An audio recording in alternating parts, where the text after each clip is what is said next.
নমস্কার। জয় হিন্দ, জয় ভারত। প্রিয় দর্শক, শনিবার রাতে আন্দোলনরত ডাক্তারদের ৩০ জন প্রতিনিধি এবং ২ জন ফটোগ্রাফার মিলে মুখ্যমন্ত্রী কালীঘাটের বাসভবনে গেলেন।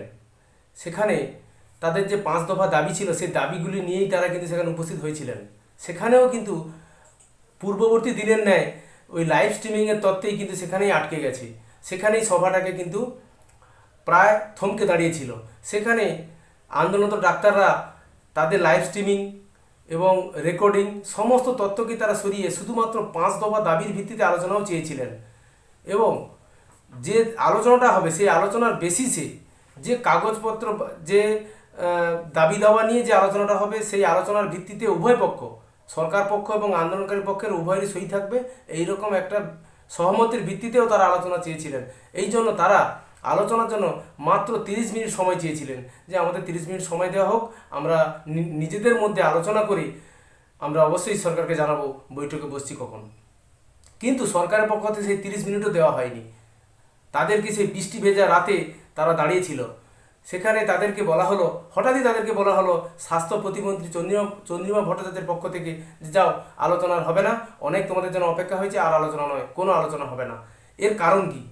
হঠাৎ করে সরকার মুখ্যমন্ত্রীর ধর্ণা মঞ্চে পৌঁছে যাওয়া এবং তাদেরকে আবেদন জানানো, তারপরে তারা যখন বৈঠকের জন্য গেলেন সেখানে তাদেরকে লাইভ স্ট্রিমিংয়ের কথা বলে তাদেরকে অপেক্ষা করানো হলো।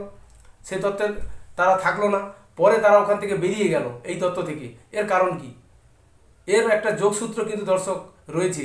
কারণ কালকেরই শনিবার দিনই সিবিআই তথ্য প্রমাণ লোপাটের অভিযোগে এবং এফআইআর দেরিতে করা, পুলিশকে দেরি করে জানানো, কর্তব্যে গাফিলতি, এই রকম কিছু মারাত্মক অভিযোগ রেখে ভারতীয় ন্যায় সংহিতার যে ধারাগুলি রয়েছে তাতে সেই নতুন ধারাগুলি যোগ করে প্রাক্তন সুপার সন্দীপ ঘোষ ও টালা থানার ওসি অভিজিৎ মণ্ডলকে সিবিআইয়ের পক্ষ থেকে গ্রেপ্তার করা হয়। ঠিক সেই সন্ধিক্ষণে কিন্তু বৈঠকটাকে বাতিল করা হয়েছে। এটা কিছু একটা বোঝা যাচ্ছে যে কেন হঠাৎ করে সরকার এই বৈঠক থেকে পিছিয়ে গেল। সেখানে তো ৫ দফা দাবি নিয়ে একটা আলোচনা হচ্ছিল, কিন্তু হঠাৎ করে কেন সরকার পক্ষ পিছিয়ে গেল? কেন হঠাৎ করে তড়িঘড়ি বলা হলো যে না, আর বৈঠক হবে না, সময় শেষ, আর হবে না, আর ধৈর্য ধরানো যাবে না? তবে ৫ দফা দাবি নিয়ে কি সরকার খুব বেশি ভাবিত নয়? হঠাৎ করে এই সন্দীপ ঘোষের গ্রেপ্তারি এবং টালা থানার ওসির গ্রেপ্তারি সরকারকে অন্য ভাবনায় নিয়োজিত করেছে। তার জন্য কি সরকার সেখান থেকে বৈঠকটাকে বাতিল করে দিয়েছে? যে নতুন অস্বস্তির সঙ্গে সরকার হঠাৎ করে এমনই একটা গ্রেপ্তারি সিদ্ধান্ত আসে বা খবর এসে পড়ে সরকারের কাছে, যেখান থেকে সরকার কিন্তু এই বৈঠক থেকে পিছু উঠতে বাধ্য হয়। কিন্তু উল্টে দায় চাপানো হচ্ছে আন্দোলনকারী ছাত্রদের উপরে। আজকের আন্দোলনকারী ছাত্ররা যে মঞ্চ থেকে যে ঘোষণা করেছেন যে এটা সম্পূর্ণভাবে এই গ্রেপ্তারির পরে সরকারকে পিছু হটা, সরকার এই জন্যই বৈঠক ক্যান্সেল করেছে, বাতিল করে দিয়েছে, সদর্থক কোনো ভূমিকা নেয়নি। কারণ সরকার পিছু হটেছে এখানেই, যে নতুন যে পরিস্থিতি তৈরি হয়েছে, সরকার যে বারবার দাবি করছিল যে অপরাধী তার শাস্তি হোক, কিন্তু তথ্য প্রমাণ যারা লোপাট করেছে তারাও তো সমানভাবে দোষী। কারণ তথ্য প্রমাণ যদি না থাকে, কাউকে দোষী সাব্যস্ত করানো কিন্তু খুব কষ্টকর। সেখানে তথ্য প্রমাণ লোপাটের যে ঘটনাটা মনে করছে যে এটা হয়েছে এবং ক্রাইম সিনের অবস্থানও পরিবর্তন করে দেওয়া হয়েছে, সেখানে কিন্তু অবশ্যই সরকারের একটা মাথা ব্যথার কারণ। সরকার এই কারণে হঠাৎ যে উদ্ভূত যে সমস্যাটা তৈরি হয়েছে, তার কারণে কিন্তু সরকার এই বৈঠক থেকে পিছিয়ে গেছে বলে কিন্তু মনে করা হচ্ছে, বা বিশ্লেষক মহল কিন্তু সেটা মনে করছে। কারণ যেভাবে সরকার পক্ষ এই বৈঠকটা, কাঙ্ক্ষিত বৈঠকটা, এতদিন একটা প্রয়াস, প্রায় 36 ঘন্টা অপেক্ষা করার পর যখন ডাক্তাররা কালীঘাটের বাড়িতে পৌঁছালেন, মুখ্যমন্ত্রীর বাড়িতে, সেখানে তারা অনেক আশা নিয়ে পৌঁছে গেছিলেন, কিন্তু তাদের কাঙ্ক্ষিত বৈঠকটাকে বাতিল করে দেওয়া হয়েছে। এর ভেতরে কিন্তু সন্দীপ ঘোষের গ্রেপ্তারি ও টালা থানার ওসির গ্রেপ্তারি কিন্তু প্রভূতাংশে দায়ী বলে কিন্তু মনে করা যেতে পারে। কারণ সরকারকে হকচকিয়ে দিয়েছে, সরকার কনফিউজড হয়ে গেছে এবারে কি হবে। কারণ সিবিআই রেডারে কিন্তু এখনও 4 জন পুলিশ আধিকারিক রয়েছে কলকাতা পুলিশের মধ্য থেকে। এবং আরেকটি বিষয় খুবই গুরুত্বপূর্ণ, কলকাতা পুলিশের যে ইতিহাস, সেই ইতিহাসের মধ্যে টালা থানার ওসি অভিজিৎ মণ্ডলের যে গ্রেপ্তারি ঘটে গেছে, সেই গ্রেপ্তারি কিন্তু বলছে যে কলকাতা পুলিশের ইতিহাসে এই রকম কোনো কর্তব্যরত পুলিশ অফিসারকে কখনো গ্রেপ্তার করা হয়নি, এই প্রথম ঘটলো।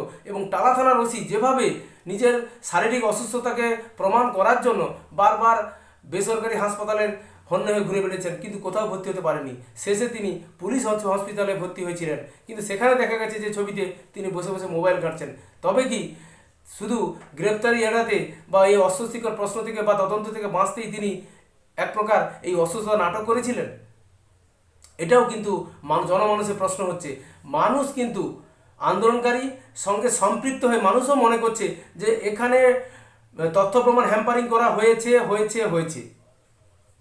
কারণ অবশ্যই আজকে সিবিআই এর এই গ্রেপ্তারির পরে কিন্তু এতদিন সন্দীপ ঘোষকে গ্রেপ্তারি করা হয়েছিল মানি লন্ডারিং ও আর্থিক তছরূপের জন্য, কিন্তু মামলায় এবারে যেটা দাবি করা হচ্ছে যে সন্দীপ ঘোষ সহ টালা থানার ওসি তাদের এই মৃত ডাক্তারের মারা যাওয়ার পরে তাদের যে ভূমিকা, সে ভূমিকাটা কোথাও সন্তোষজনক নয়, এখানেই তাদের দুর্বলতা রয়েছে।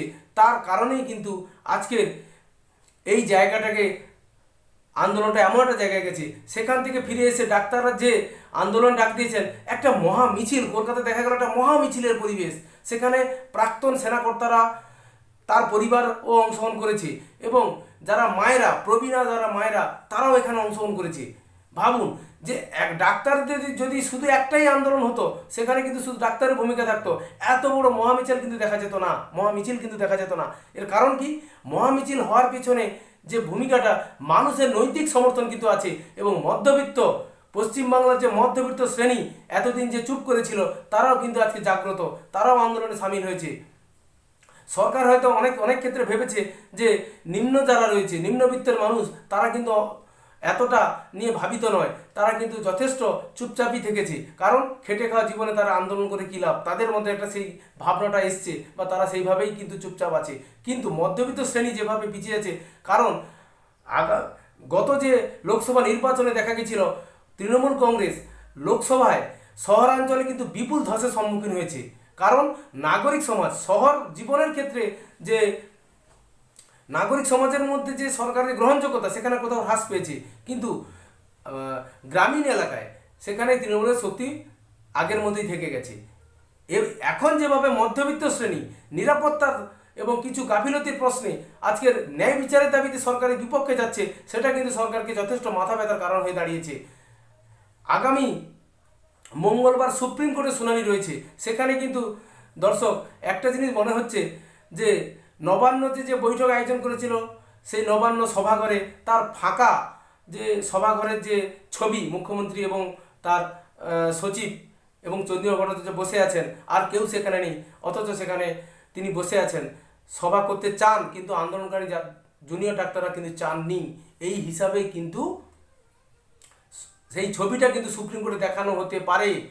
দ্বিতীয় যে মুখ্যমন্ত্রীর তরফ থেকে আন্দোলনরত স্থলে সেখানে কি ডাক্তারদেরকে আশ্বস্ত করা এবং তাদের দাবি দেওয়া বিষয়ে যে সরকার নীতিগতভাবে ভাবছে, সুনিশ্চিতভাবে ভাবছে, তার একটা রূপরেখা দেওয়ার চেষ্টা, সেই ছবিও কিন্তু সুপ্রিম কোর্টে দেখানো হবে। যে সরকারের তরফ থেকে কোনোভাবেই এই আলোচনাটাকে কিন্তু সফল করার জন্য তাগিদ কিন্তু সরকারের কম ছিল না, এটা কিন্তু সুপ্রিম কোর্টে দেখানো হতে পারে।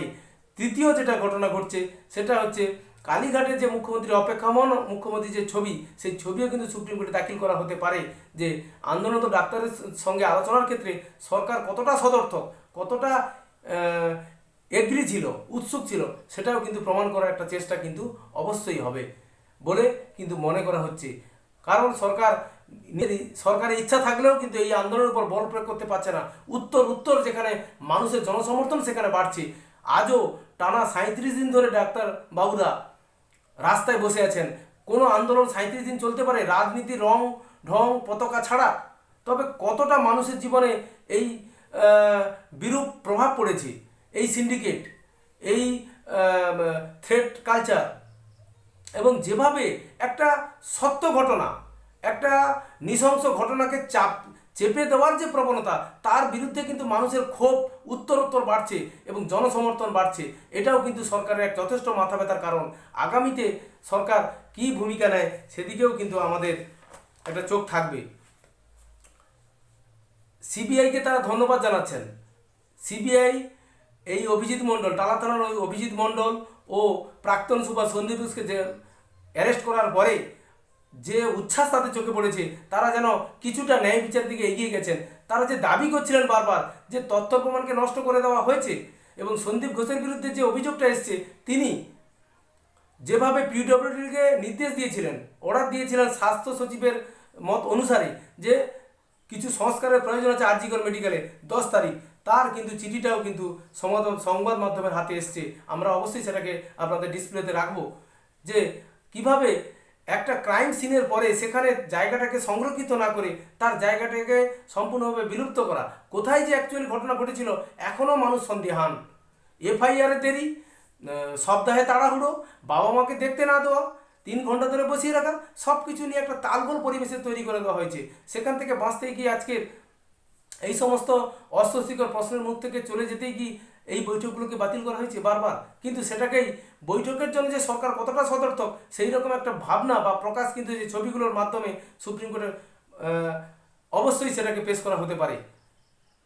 এবং ডাক্তারদের কুর্নিশ আজকে যেভাবে তারা ভিজে শ্রান্ত হয়ে রাস্তায় অবস্থান করছেন, অবশ্যই তাদের এই আন্দোলনকে আমাদেরকে নমস্কার জানাতেই হবে এবং যথেষ্ট সাধুবাদ জানাতেই হবে। কারণ একটা ন্যায় বিচার অবশ্যই হতে হবে। কারণ এই রকম একটা পরিস্থিতিতে একটা ঘটনার সত্যতা অনুসন্ধান করার পরিবর্তে শুধুমাত্র সঞ্জয় রায়কে টার্গেট করে, একজন অভিযুক্তকে টার্গেট করে গোটা তদন্ত প্রক্রিয়া চলছিল। কোনোভাবেই টালা থানা ওসিকে জিজ্ঞাসাবাদ করেনি। তদন্তের সিট যে গঠিত হয়েছিল, সন্দীপ ঘোষকে একবারের জন্য জেরা হয়নি। কিন্তু সিবিআই এবারে কিন্তু তথ্য প্রমাণ লোপাটের উপরে দৃষ্টি নিবদ্ধন করেছেন যে তথ্য প্রমাণ অবশ্যই লোপাট হয়েছে, সেটা বিশ্বাস করে কিন্তু তদন্ত প্রক্রিয়া চলছে।